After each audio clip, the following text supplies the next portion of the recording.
Hi, I'm Nat, he's Matt, and we got your geek news right here. And this week, it's a review of Punisher Warzone. Which I really kind of hated. And I kind of loved to death. Wow. Yeah, well, so be ready for a two-sided review on this one, like polar opposite in every way. Definitely. But for me specifically, the 1989 Batman similarities in this. Lay the two films on top of each other for a moment and think about it. They're almost identical. It's crazy. But let's get into... And I respect that part, but the rest of it was total tripe. Well, let's get into this Punisher, because there have been a few. This is just the beginning. Welcome, welcome, welcome.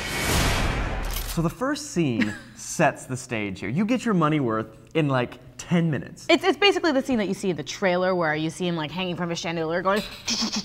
Punishing. And everyone liquefies. It's kind of ridiculous. It's incredible. And you know what? It's one of those movies where, screw his origins, this movie does not dick around. It gets right down to business. It gets down to punishment. That's what this movie's about. Yeah, that's true. You get a real sense of just badassery, which I would respect, except it's so ridiculous. Like, watching the movie, I couldn't tell whether it was making a total mockery of itself or whether it was trying to take itself seriously. It was taking a deeply dark comic book and making it into a deeply dark movie. There are people getting shot in the face with hand cannons constantly. And it's out of the blue. He like liquefies some guy's face with his fist. Like, that's ridiculous. Which is technically possible. It's technically possible. I don't know if it would look like that. Yeah, well, that's what I mean. Mashing someone's face in? Sure, yeah, the head's a very delicate thing, but this Punisher, liquefying it? This Punisher is like the Incredible Hulk, you know? Where, in this case, it doesn't matter what his origins are. The Punisher exists, and that's all you need to know. Fine, sure, yeah. You know, there's a decent flashback where you kind of see there's none of that like Punisher. Overly emotional thing that guys don't really care about. Yeah, like Thomas Jane, I'm sorry, man, the first act of the Punisher was just, clawing my eyes out. It was just, that's not what the Punisher does. Well, I feel like that definitely makes it more of like a commercial type of movie, though. You know what? Everyone can appreciate or feel for a guy that lost his family and then he gets vengeance after that. But you know what? The fact that this Punisher gets the vengeance and then there's like a quick throwaway moment of a family having a picnic where Frank Castle looks pleasant and nice and like a dad everyone would want, and then you realize. And it's not that I couldn't sense his agony in the movie. It was definitely apparent. So like it was there. But I'm just saying that there are aspects of the movie that. It wasn't action, you know, like, I appreciate action. Like, I appreciate Arnie action for what it is. And this wasn't action, movie was it was violence. Yeah. It was just plain It was graphic violence to the point that sometimes it was so violent it was like pornographically violent. Yeah, and it's funny because, you know, people and I'm not a have big been looking baby, for a rated that's R. the thing. Like, I can take violence, but this was just ridiculous. You know what? There were a few times where the action/violence became a carnival. Like, there's this one cartwheel that someone does from a building to a building, and then a heat-seeking missile comes in and gets them. And that's what I'm saying. I couldn't tell whether the movie was trying to take itself seriously with the violence and stuff, or whether it was joking and mocking. This Punisher just has a bit of a sense of humor, because that's hilarious. If you're gonna knock out three guys, at least get one of them with a some parts of heat-seeking the violence was ridiculously funny.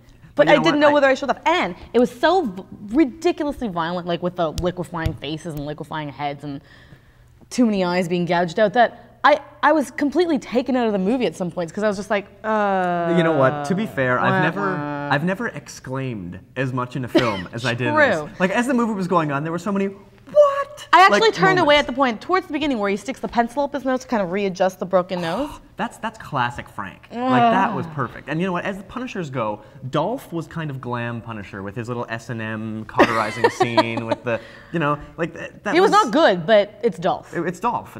You gotta appreciate it. He's like a Van Damme. You can excuse him. Thomas Jane was the dashing father, but he was also the dashing Punisher, and it just too dashing for Matt. Yeah, and it didn't help that it was in Miami. But you know what? To me, Ray.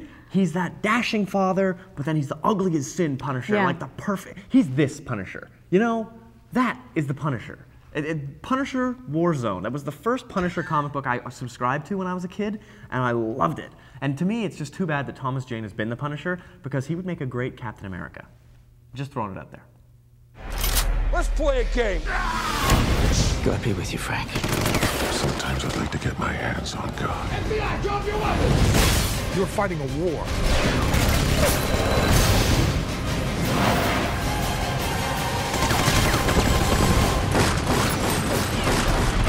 New York! Ah, thank God. Miami? Jesus, this is a dark, dark, dark character. You don't throw him in the middle of Miami, especially against John Travolta, but that's beside you know, the plot of it was essentially... There wasn't very much of a plot. No, well, it's kill some gangsters. Yes. kill some more gangsters. And let's just not forget, kill all the gangsters. Right. And then that's essentially how this movie goes. It was, you know, and I hate myself for saying this, but I'm gonna say it. It was a straight up guy movie. Like, I'm not the type that really differentiates. I will watch guy movies, girl movies. I think guys can appreciate girly flicks and vice versa. But I felt like I wasted my time with this movie. You know what? Even though I did not enjoy it. It may be a guy flick, but it was directed by a girl. I know, which blows my mind. Yeah. I think she's overcompensating too. But you know what? The cast aside from Ray was fantastic. I mean, they had Benvolio from from Baz Luhrmann's Romeo and Juliet, which was cool. And if you watch Hex, it had the principal from Hex, who was also in and it. For Canadians, if you guys watched the show called Catwalk, it was on YTV.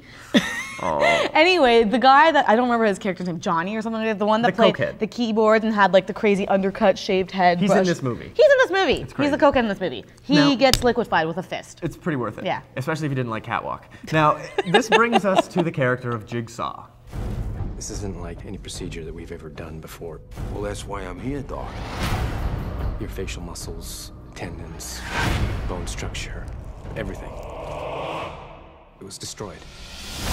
Okay, I've got to say the origin of Jigsaw, awesome. I mean, they took the idea of going through a plate glass window and just amped it up so much. So at least he was still, you know, deformed by the same means. And he was Billy the Beaut. I mean, the grisly torture scene was just added to it, and his over-the-top compensation from being disfigured to wearing like the Two-Face. It kind of got Two-Face, yeah, exactly. He wore kind of ridiculous clown suits. The crappy Two-Face from Schumacher films.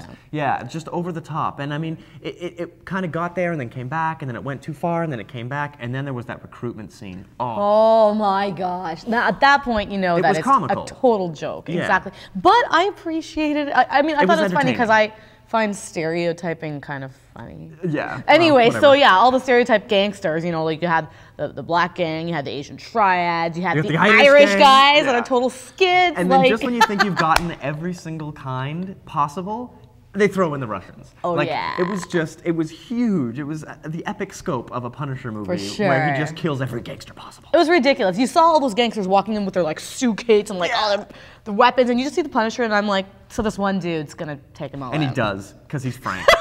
He's Frank. That's it. But you know what I've got to say? I've had enough with the mobsters. We've had 3 movies where he just kills a bunch of Italians constantly, and that's like his thing. Kill this mobster, kill that mobster, kill that. You know what? It's time to up the ante for the Punisher. We really need to have him try to take out Spider-Man. We need to have him try to take out Blade or somebody worth his salt. I mean, Jigsaw was at least something resembling kind of a villain, and his brother was kind of crazy which was weird. The fact that you actually cared a little bit about their relationship because they kind of cared, it was weird. But that's not enough. We need to have the Punisher take on somebody huge, like Captain America. He needs to punish somebody big. In fact, have you ever seen Punisher Kills the Marvel Universe? That's the name of the storyline. I've actually heard about this. He kills everyone. He kills Daredevil. He kills the Hulk. Like, he kills all the X-Men.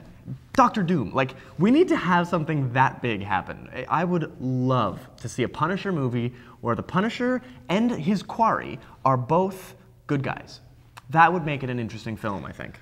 Sure. No, I hear it. I would watch it just for all the superhero stuff. I think that'd be really cool. Throw Hugh Jackman in there, you know, because they finally got their right Punisher. Dolph didn't cut it. For me, neither did Thomas Jane. But Ray Stevenson, man, he's good. Got the face. He's a good Punisher. I agree with that as well. He's my Punisher. If anyone asks, definitive Punisher. I loved it. Jesus. Okay, well, Matt clearly enjoyed it. I would not have watched it unless Matt dragged me to it. So that's my opinion.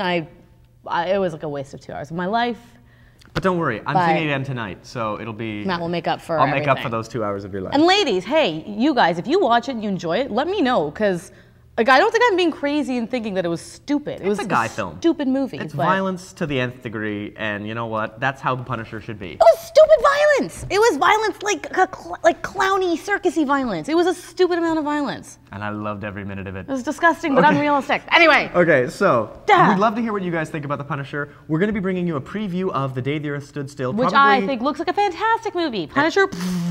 We'll probably be putting that up on Your Geek News tomorrow, which will also be coming out in German, evidently. So if German's just your first language, we do check some it of out those in German. Yeah. Anyway, thank you guys so much for watching this, and please let us know what you think of Punisher, because I'm 2 thumbs up. And I'm 2 thumbs way, way down.